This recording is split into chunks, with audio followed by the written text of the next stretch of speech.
अस्सलाम वालेकुम, कैसे हैं आप सब लोग। आज let's talk about congestive heart failures in my own way, जो कि मेरी ओपिनियन है, जिस तरीके से पढ़ाना चाहिए, ठीक है, नर्सिंग स्कूल्स में और हर जगह पे।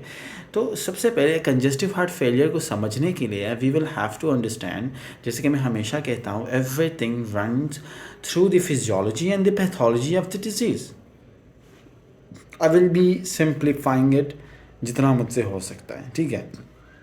Let's suppose this both of my hands, this is our heart, ठीक है।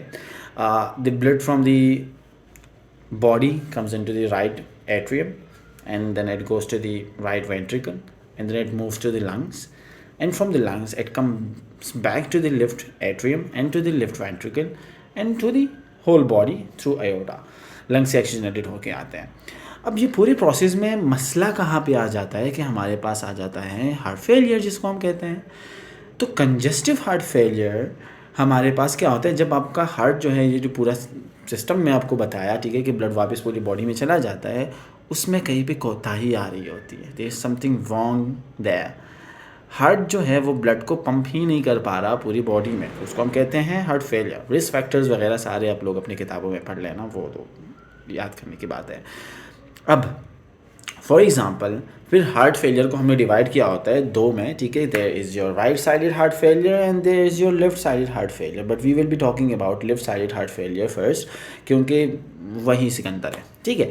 लेफ्ट साइडेड हार्ट फेलियर में ये होता है कि दो किस्म की उसमें हार्ट फेलियर्स होते हैं। एक तो आपके पास वो रिड्यूस्ड एजेक्शन फ्रैक्शन वाला हार्ट होता है, मतलब जो कि फेलियर में गया होता है। दूसरा आपके साथ होता है प्रिजर्व्ड एजेक्शन फ्रैक्शन वाला। अब इसमें फ़र्क क्या है? रिड्यूस्ड एजेक्शन फ्रैक्शन, जो कि हमें सबको स्कूल में जो है वो ऐसे डेफिनेशन करके बताया जाता है, that is the exact definition of the reduced ejection fraction heart failure, कि आपके हार्ट के जो लेफ्ट वेंट्रिकल के मसल्स है वो इतनी वीक हो जाते हैं, इतने इलोंगेटेड हो जाते हैं, डायलेटेड हो जाते हैं कि वो इनफ ब्लड को, उसमें उतनी पावर ही नहीं होती कि वो ऊपर पहुंचा सके और पूरी बॉडी में जाए सिस्टमिक वेस्कुलर रेजिस्टेंस को ओवरकम करके। तो उसको हम कहते हैं एजेक्शन फ्रैक्शन कम होने की वजह से हार्ट फेलियर। दूसरा होता है एजेक्शन फ्रैक्शन प्रिजर्व होने की वजह से हार्ट फेलियर। अब हार्ट के मसल्स बहुत ज़्यादा स्टिफ हो गए, जैसे बॉडी बिल्डर्स बॉडी बिल्डिंग करके ना पीछे वो हाथ नहीं लेके जा पाते, उस तरीके से हार्ट के मसल्स बहुत ज़्यादा स्टिफ हो गए। फॉर एग्जांपल कार्डियोमायोपैथी ले लो, ठीक है। तो उसमें क्या हो जाता है कि हार्ट के मसल्स स्टिफ है बहुत ज़्यादा, वो कॉन्ट्रैक्ट ही नहीं कर पा रहे लेफ्ट वेंट्रिकल के मसल, तो वो बाहर ब्लड को भेज ही नहीं पा रहे। तो that is your left ventricular failure. अब विद प्रिजर्व्ड एजेक्शन फ्रैक्शन। अब यहाँ पे मसला क्या आएगा? मसला यहाँ पे ये आएगा, अब हम इस मसले को समझने की कोशिश करते हैं कि फॉर एग्जांपल ब्लड जो है वो मेरे लंग्स से आ रहा है मेरे लेफ्ट वेंट्रिकल में, चाहे जो भी मसला हो, लोअर एजेक्शन फ्रैक्शन हो, प्रिजर्व्ड एजेक्शन फ्रैक्शन हो, कोई भी मसला हो, ठीक है। अब वो ब्लड वहाँ पे जमा हो रहा है, but I am not able to push that blood into the system. तो वो ब्लड वापस जाता जाएगा, कहाँ जाएगा? लंग्स में जाएगा। तो इसलिए हम कहते हैं कि जो आपका लेफ्ट साइडेड हार्ट फेलियर होता है that always gives you pulmonary symptoms, क्योंकि वो लंग्स की तरफ वापस जाता है फ्लूइड। तो जब पल्मोनरी सिम्टम्स आते हैं तो सबसे पहला वाला क्या होगा? आपके पास क्या होगा? पल्मोनरी एडीमा होगा, तो उसकी वजह से आपके पास क्रैकल्स आएंगे लंग्स में, ठीक है। सबसे जो हम अलार्मिंग होते हैं, जो हम फिजिशियन को फिर बोलते भी हैं कि भाई आ जाओ देख लो, जब मिड स्कैपुला तक जो है आपको क्रैकल्स सुनने को आए, जो कि हमारी नर्सिंग अनफॉर्चुनेटली हम कोई भी चेक भी नहीं करता, ठीक है। तो आप इन्फॉर्म कर दो कि भाई क्रैकल्स इतने आ गए, ठीक है।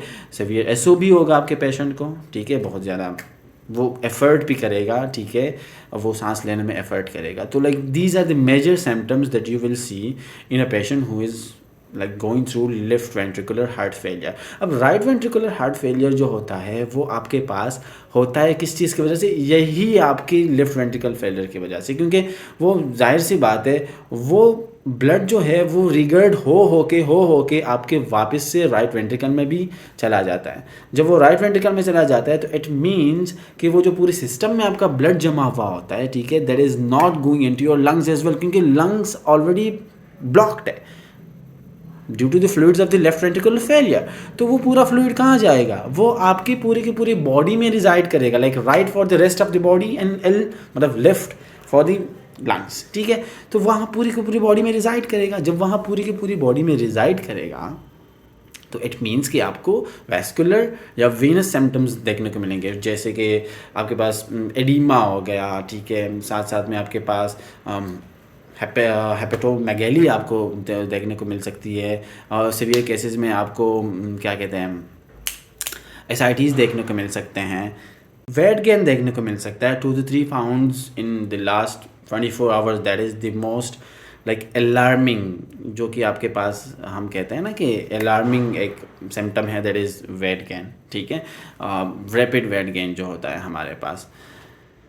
तो these are the things that you have to notice. ये छोटी छोटी चीज़ें in the most simplified way में आपको बता रहा हूँ। अब इसकी हम एज नर्सिंग्स जब हम पेशेंट को देख रहे होते हैं, when we are observing this symptoms, ठीक है, तो इन सिम्टम्स को ऑब्जर्व करते हुए हर एक पेशेंट हमारे पास डिफरेंट होता है, तो उसके हिसाब से हम कौन कौन सी चीज़ों को कब किस तरीके से और क्यों फोकियत देंगे, क्या नहीं करेंगे, क्या करेंगे, ये सारी बातें आई will be talking about it in the part 2 of this video. So hope you have understand थोड़ा सा ही।